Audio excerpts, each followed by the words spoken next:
قطر 2022. المنتخب الياباني يلقن درسا قاسيا في كرة القدم لمنتخب الداعم للشواذ وهو المنتخب الألماني.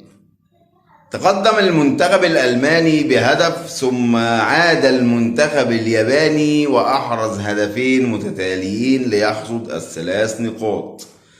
في صورة عايزك تبص عليها كويس قبل بداية المباراة للمنتخب الألماني.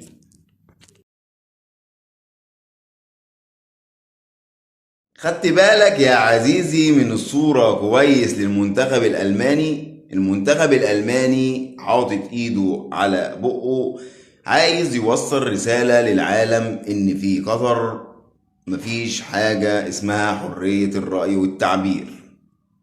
طب انا عايز اسأل سؤال للعالم كله، هما كانوا فين الألمان لما كانت فلسطين بتدك بالصواريخ ويستشهد شباب وأطفال ونساء وشيوخ؟ ما كانش فيه حد بيطلع في ألمانيا يدين اللي بيحصل في فلسطين.